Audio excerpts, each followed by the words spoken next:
Գյուրջան Կասկադ, հասանելի բնակարաններ 65 ամիս մարման ժամկետով։ Ջերմ ու լայն ժպիտով են Բաքվից Իրանի նախագահի այցի առաջին կադրերը Մասուդ Փեզեշքյանը աշխատանքային այցով Ադրբեջան է գնացել Ալիևի հրավերով։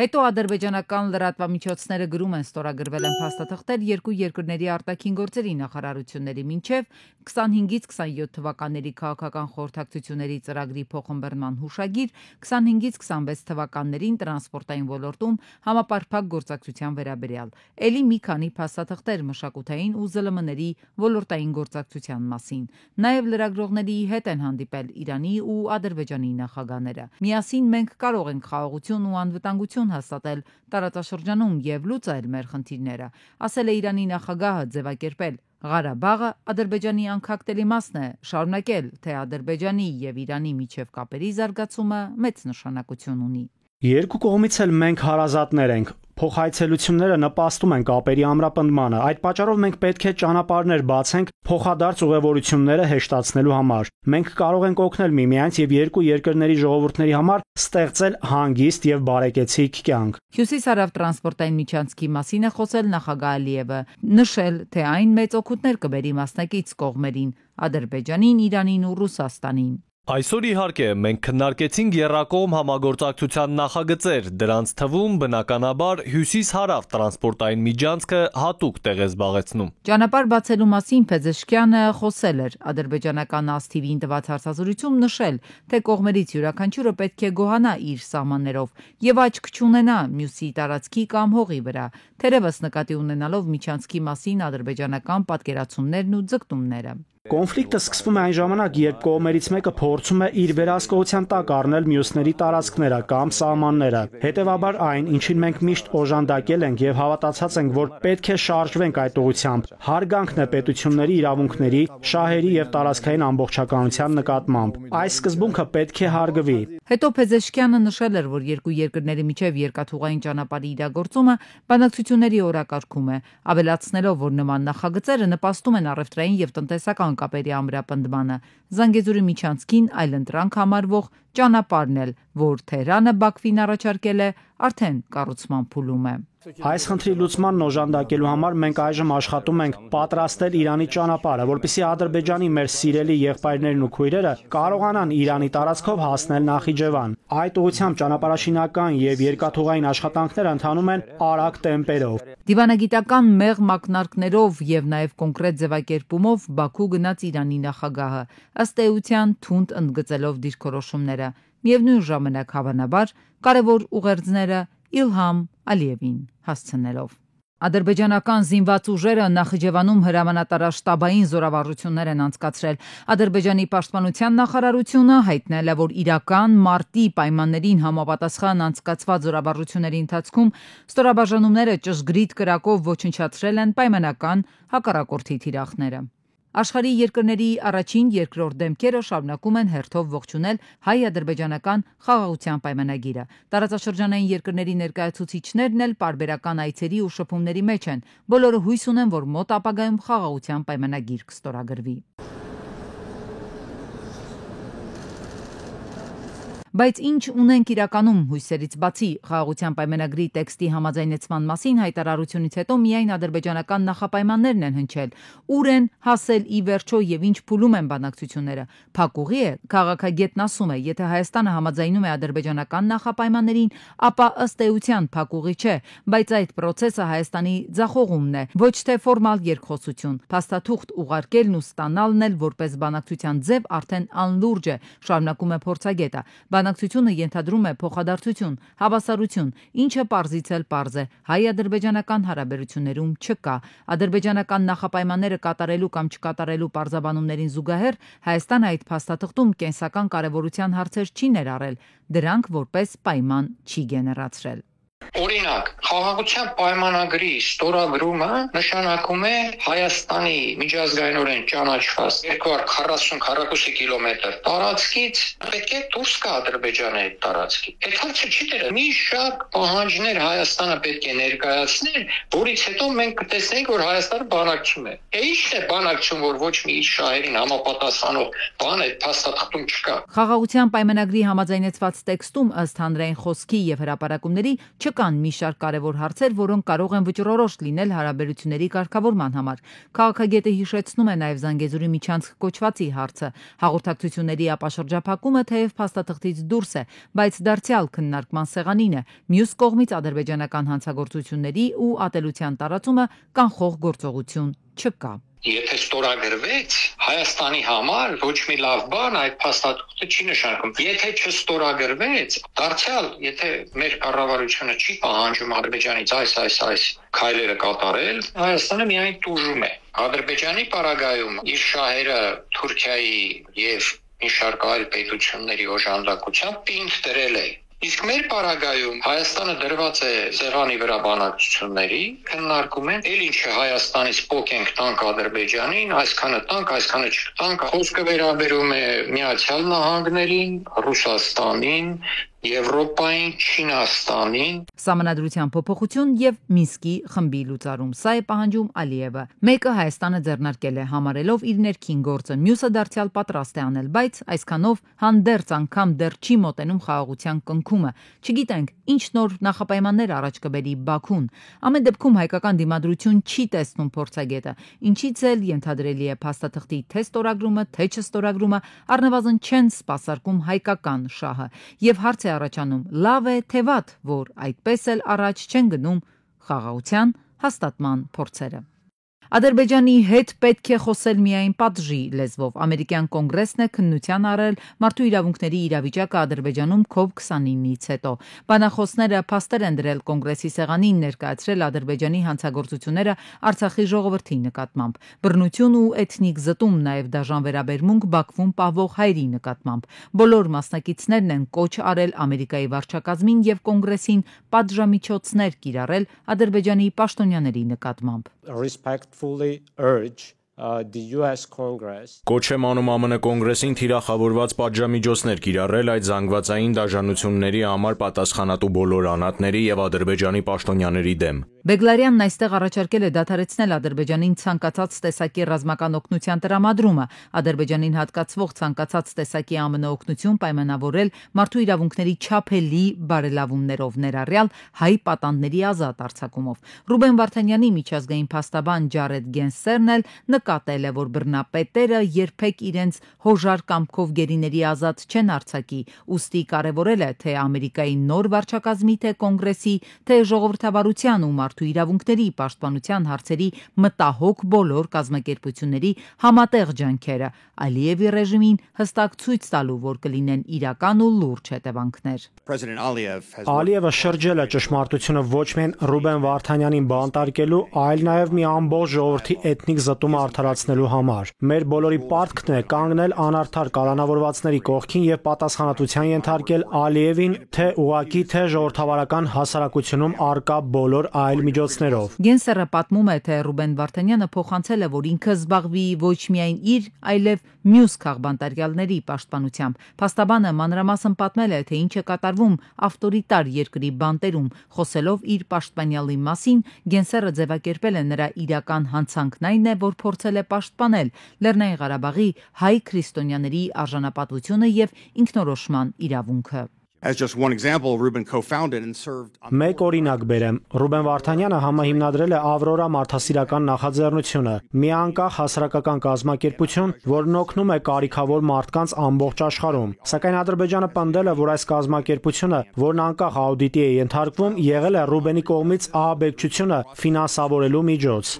Բաքվում ընթացող դատերը Ալիևի բարբարոսության վառ արտահայտությունն են։ Ամերիկայի Միացյալ Նահանգների կոնգրեսում փաստել են հանուն մարդու իրավունքների պաշտպանության պետք է օր առաջ ճնշել բռնապետին։ Հայաստանը մտադիր չէ հայ խաղաղապահներին դուրս բերել Կոսովոյից, չնայած վարչապետ Նիկոլ Փաշինյանի հայտարարություններին։ Սա պարզ է դառնում Հայաստանի արտաքին գործերի նախարարության կողմից Սպուտնիկ Արմենիայում տրված գրավոր պատասխանից։ Հայաստանի հանրային հեռուստաընկերությանը վերջերս տված հարցազրույցում Փաշինյանը հայտարարել էր, որ Հայաստանի բանակը Հայաստանի միջազգայինորեն ճանաչված տարածքից դուրս որևէ խնդիր չունի լուծելու։ Ապրիլի 15-ին ելույթ ունենալով ազգային ժողովում Փաշինյանը կրկնեց այս արտահայտությունը, նշելով, որ հայկական բանակը Հայաստանի ինքնիշխան միջազգայինորեն ճանաչված տարածքից դուրս խնդիր չունի եւ չի ունենալու։ Մասնակցելով Կոսովոյում խաղաղապահ առաքելությանը Հայաստանի Հանրապետությունը իր ներդրումն է բերում Բալկանյան տարածաշրջանում լարվածության լիցքաթափմանն ու կայունության հաստատմանն ուղղված միջազգային ջանքերին,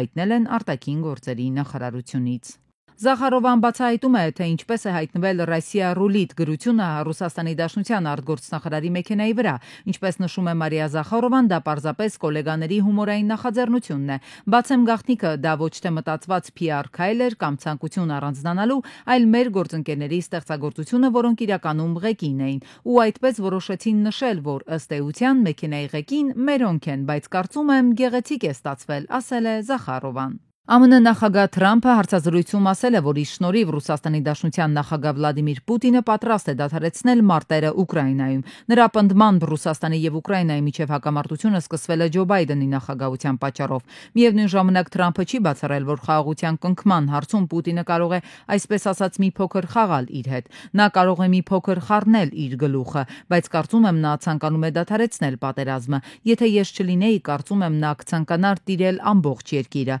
Կարծում եմ Պուտինը ցանկանում էր ամբողջ Ուկրաինան ու եթե ես չհաղթեի ընտրություններում, նա ամբողջ Ուկրաինան գրաված կլիներ։ Ես հավատացած եմ, որ իմ պատճառով է, որ նա պատրաստ է դադարեցնել կռիվը, ասել է Թրամփը։ Իսրայելի վարչապետ Նեթանյահուն մայիսի 7-ին պաշտոնական այցով կմեկնի Ադրբեջան։ Նա կվերադառնա մայիսի 11-ին։ Մայիսի 8-ին Նեթանյահուն կհանդիպի Ադրբեջանի նախագահ Ալիևին եւ հրեական համայնքի անդամների հետ։ Ադրբեջանը Հաագայի միջազգային քրեական դատարանի կողմ չէ եւ հետեւաբար Նեթանյահուի ձերբակալության վտանգ չկա։ Իսրայելի վարչապետի այցը կկայանա Իրան, Ամերիկա բանակցությունների ֆոնին։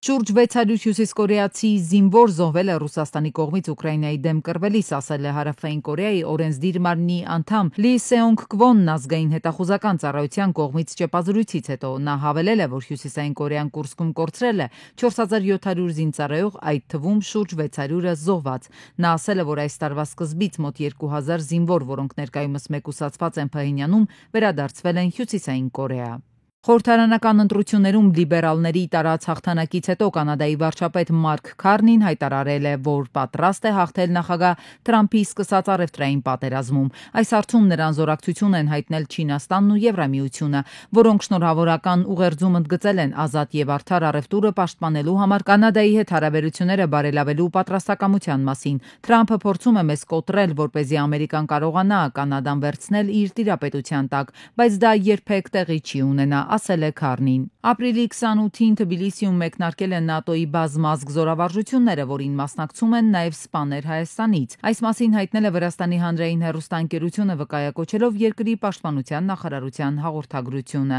Աղբյուրի փոխանցմամբ վարժանքներին մասնակցում են 17 երկրների զինվորականներ, այդ թվում Հայաստանից, Ադրբեջանից, Թուրքիայից, Եվրամիության անդամ երկրներից, Թունիսից։ Զորավարժության նպատակն է պատրաստել բրիգադի մակարդակով բազմազգ ստորաբաժանում վրացական կողմի ղեկավարությամբ, ասված է վրացական կողմի հաղորդագրությունում։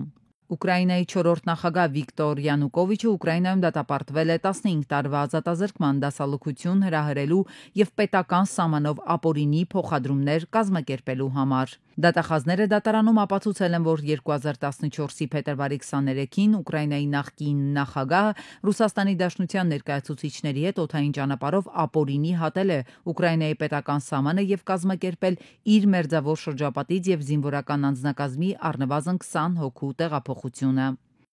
Ռուսաստանի արտաքին գործերի նախարար Սերգեյ Լավրովը հեռախոսազրույց է ունեցել ԱՄՆ պետքարտուղար Մարկո Ռուբիոյի հետ։ Այս մասին տեղեկացրել է Ռուսաստանի արտաքին գործերի նախարարությունը։ Նշվում է, որ կողմերը շարունակել են կարծիքների արդյունավետ փոխանակումը ռուս-ամերիկյան ակտիվ քաղաքական երկխոսության հիմնական ասպեկտների վերաբերյալ։ Լավրովը եւ Ռուբիոն քննարկել են ուկրաինական հակամարտությունը։ Նրանք նաև նշել են բանակցությունների նախադրյալների համախմբման կարևորությունը Ուկրաինայում երկարաժամկետ խաղաղության ճանապարհը համաձայնեցնելու նպատակով։ Պայմանավորվածություն է ձեռք բերվել շարունակել շփումները բոլոր մակարդակներում։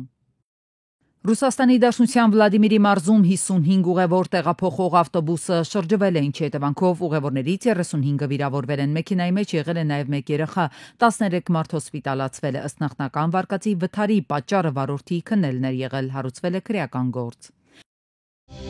Նիկոլ Փաշինյանը շատ է տպավորված Էստոնիայի պետական կառավարման համակարգով, ասում է, այդ երկրում իրականացվող ծրագրերը պլանավորվում են 6 ամսից 1 տարի առաջ։ Իսկ Հայաստանում Փաշինյանի խոսքով որոշումները կառավարություն են բերվում 2 շաբաթ առաջ։ Մենք ուզում ենք այսօր պլանավորենք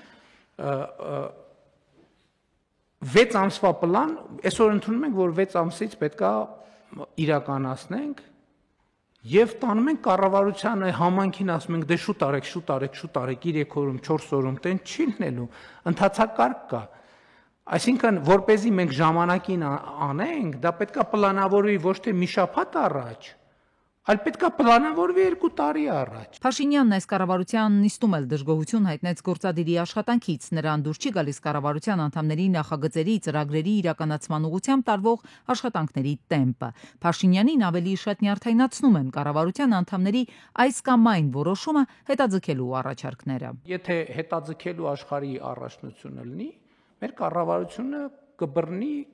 առաջին տեղը բացարձակ համաշխարհային ռեկորդով, ասենք, ինչքան մեդալ կա կհավաքենք։ Հետաձգենք,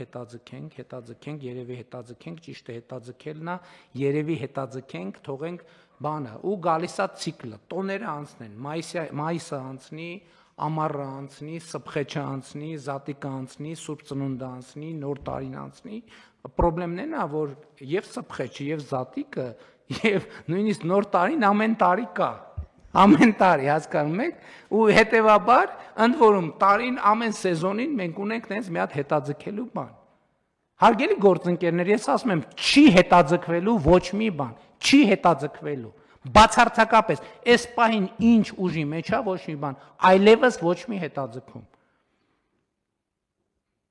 Որ նախարարը եկավ ասեց հետաձգենք, ավելի լավ է հրաժարականի դիմում գրի։ Ասում եմ ամենայն լրջությամբ։ Փաշինյանը հայտնեց, թե շարունակում են լավարկել համընդհանուր հայտարարագրման հետ կապված գործընթացները։ Պետք է ուղիղ ասեմ, որ այո, նաև մենք էլ ենք սրտնեղում, որ ինչու այս նրբությունները ի սկզբանե չենք նկատում, բայց նաև օբյեկտիվորեն երբ որ նայում ես եւ նաև այս համոզմունքը իմ մոտ առաջացել է Էստոնիա կատարած այցից հետո որ միևնույն է այդ բանաձևը ինքը ճշգրիտ է, որ ցանկացած բարեփոխում պետքա գնա իր խնդրին հանդիպի, որպեսզի այդ խնդրը լուծվի։ Արդեն 37737 քաղաքացի լրացրել է համընդհանուր հայտարարագիրը, նրանցից 17000-ը պետք է ստանա սոցիալական կրեդիտ, իսկ 16271-ն արդեն պետական բյուջեից ստացել է 1 միլիարդ 482 միլիոն դրամի հասնող սոցիալական կրեդիտ։ Զինվորական պարտադիր ծառայությունից խուսափելու համար 2020-ից 2024 թվականների ընթացքում Արական Սեռի մինչև 18 տարեկան 8721 Հայաստանի Հանրապետության քաղաքացի հրաժարվել է քաղաքացիությունից։ Ըստ վերջին 10 տարիների արդյունքների զինվորական պարտադիր ծառայության հրավիրվածների 30-ից 40%-ն է զորակոչվում ծառայության։ Քաղաքացիական պայմանագիր խմբակցության падգամավոր Հայկ Սարգսյանը, ով հանդես է եկել Լորենս դրական նախաձեռնությամբ, առաջարկում է մինչև 18 տարեկան Արական Սեռի քաղաքացիների համար Հայաստանի Հանրապետության քաղաքացիությունը փոխելու համար բազային տուրքը դարձնել 15 միլիոն դրամ։ Փոփոխություններ առողջապահական համակարգում մեկը մյուսի հետևից իրենց պաշտոններից հեռանում են բժշկական կենտրոնների ղեկավարները։ Առնվազն վերջին 1 ամսվա ընթացքում 2 այսպիսի դեպք է եղել, 2 մեծ բուժ հիմնարկում։ Մի դեպքում Գրիգոր Լուսավորիչ բժշկական կենտրոնում, մյուս դեպքում Ուռուցքաբանության ազգային կենտրոնում։ Կախվածությունների բուժման ազգային կենտրոնի տնօրենն էլ հայտարարություն է տարածել։ Մայիսի 4-ից էլ նրա լիազորություններն են դադարելու։ պայմանագիրն է լուծվում։ Կարծում եմ, սա նորմալ ընթացք է, տնօրենների փոփոխությունը եւս մեր ընթացի գործունեության մի մասն է։ Առողջապահական փորձագետները չեն կիսում նախարարի այս տեսակետը, պնդում են, այնինչ տեղի է ունենում համակարգի վատթար վիճակի մասին է վկայում։ Ընդհանրապես ես եմ սկսում այդ մասսայական մասնագետներից, կառավարիչներից ազատում, այսպես ասած, ազատագրում, կարգաշատերներում, ես որ համակարգը գտնեց ճգնաժամային վիճակ, որովհետև այստեղ շատ խնդրահարույց է, մարդիկ տարիներով աշխատում են։ Մեկ էլ հանկարծ ասում են, գիտեք ինչ կա, ձեր ժամանակն է գնալ։ Իրավիճակը ինչպես միշտ ոչ պրոֆեսիոնալ է, անհասկանալի է, ես այսպես կգնահատեմ։ Մեր երկրի վարչապետը ոչ վաղ անցյալում էր խոսում Հայաստանում համապատասխան մասնագետների, ասել է թե կադրերի բացակայության խնդրի մասին։ Փորձագետները հարցնում են, եթե գործընթացը կադրային կապիտալի վատնում չէ, ապա ինչ է, հատկապես որ օրինակ նախարարի կարծիքով գոնե Գրիգոր Լուսավորչի ու Ուռուցքաբանության ազգային կենտրոնի տնօրենները մեծ ներդրում ունեն ոլորտում։ Վերջինին ճանապարհել են նախարարության մեդալով։ Այս մոտեցումը առաջինը վնասա պետական ապարատին, առաջին այստեղ ճգնաժամը խորացել է։ Բուժկենտրոններում պաշտոնանկություններ իդեպ դեռ էլի են սպասվում, որտեղ նախարարը փակագծեր չի բացել, միայն թե զարգացման նոր փուլերի հերթն է, ասել է նա։ Համայնքային ոստիկանության աշտարակի բաժնի ծառայողները ստացել են տեղեկություն, որ փաստացի աշտարակ քաղաքում բնակվող 38-ամյա տղամարդը զբաղվում է ապօրինի թմրաշրջանառությամբ։ Տղամարդը հայտնաբերվել եւ ձերբակալվել է։ Նրա խոզարկությամբ հայտնաբերվել է մոխրացած հետքերով կաթուցիչ ու մարիխուանայի նմանվող զանգվածով փաթեթ, ըստ նրա փաթեթում թմրանյութ էր։ Արագածոտնի մարզային քննչական վարչությունում նախաձեռնված քրեական վարույթի շրջանակում զննվել է նրա բնակարանը։ Արդյունքում հայտնաբերվել է 190 գրամից ավելի մարիխուանայի նմանվող զանգված եւ մոխրացած հետքերով 2 կաթուցիչ։ Տարին լավ չի մեկնարկել արտահանող տնտեսվարողների համար, վիճակը գրական կոմիտեի տվյալներն են խոսում նաև այդ մասին։ Այս տարվա առաջին եռամսյակում արտահանման անկումը 61.8% է եղել, հունվար-փետրվարի համեմատ վատթարանալով 2.6%-ային կետով։ Վերլուծաբանների, տնտեսագետների գնահատմամբ արտահանման նվազումը պայմանավորված է ոչ միայն ոսկու վերաարտահանման չեզոքացմամբ, այլ նաև մյուս ապրանքախմբերի արտահանման անկումներով կամ ցածր աճով։ Հիմնականում դա պարված է նրանով, որ ատաման ոսկի հսկայական քանակի արտահանում էր նախորդ ժամանակներում Արաբական Էմիրություններ, Թուրքիա, Չինաստան։ Հիմա այդ վերարտահանելը նվազեց, որովհետև նաև Ռուսաստանում արկերի փոփոխություն եղավ։ Մեր իրական հնան 5%-ի կարգ է, ավելի ցույց հնան հիմնականում պարված է եղել վերարտահանումներով։ Հայաստանի արտահանման եւ վերաարտահանման շուկայի առյուծի բաժինը ԵԱՏՄ-ինն է։ Հայկական արտադրության ապրանքները հիմնականում արտահանվում են Ռուսաստան։ Վերարտահանման մեջ մեծ ծավալներ են գրավում դեպի Ռուսաստան գնացող մոբիլ հեռախոսները, լվացքի մեքենաներ, կենցաղային սարքեր, փոշետտիչներ, որոնք որ դրսից բերվում վերարտահանվում են։ Հիմա Ռուսաստանը ականաբար իր սեփական արտադրություններն է զարգացնում։ Ինչ պետք է անի այս դեպքում կառավարությունը, որպեսզի արտահանող մեր տնտեսվարողները տեղում չդոփեն, գտնեն արտաքին այլ շուկաներ։ Առաջինը տնտեսական նոր ճյուղերի ստեղծում, գործարկում, դիվերսիֆիկացիա ապրանքների եւ տնտեսական ճյուղերի, եւ երկրորդը արկա արտադրանքների պարագայում միջազգային սերտիֆիկացման լուծում, սերտիֆիկատների ստացում, որպեսզի հնարավոր լինի արտահանել այն երկրները, որոնք այդ սերտիֆիկատների դեպքում են միայն թույլատրում։ Եվ այս բոլոր բացասական ցուցանիշները իրենց ասացությունը կարող են ունենալ տարվա ընթացքում տնտեսական աճի ցուցանիշի վրա։ Կառավարությունը 2025-ին 5.6% տնտեսական աճ է կանխատեսել, 2024-ին այն 5.8% էր։ Մեր երկրի տնտեսական ոլորտի պատասխանատուները հաճախակի էին պնդում, թե ամեն ինչ անելու են, որ այդ 5.6%-ը հասցնեն նույնիսկ 6%-ի։ Տնտեսագետ Մակարյանի դիտարկմամբ, սակայն, եթե հաջորդ եռամսյակային ցուցանիշներն էլ գոհացուցիչ չլինեն, ապա հնարավոր է, որ տարվա վերջում 5.6%-ից էլ ցածր տնտեսական աճ արձանագրվի։ Փոքրիկ բզեզանման միջատները լցվել են Արմավիրի մարզի Երասխահուն համայնքի ցանքատարածությունները։ Գյուղի բնակիչների համար անհայտ այդ միջատները գարունը դեռ չբացված հայտնվել էին հիմնականում սացիլավոր բուսատեսակների մեջ։ Սմբուկը, տակդեղը, լոլիկը դեռ չսացիլած միջատն ընկել է բույսերի մեջ ու արագ բազմանում է։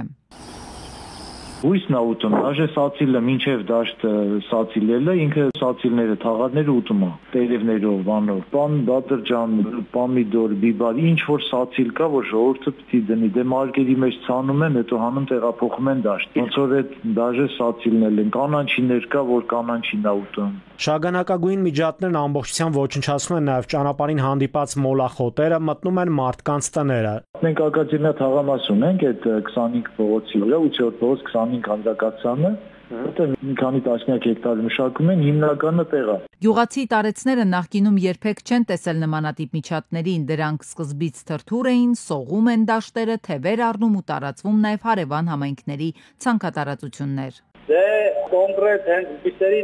մի տեղը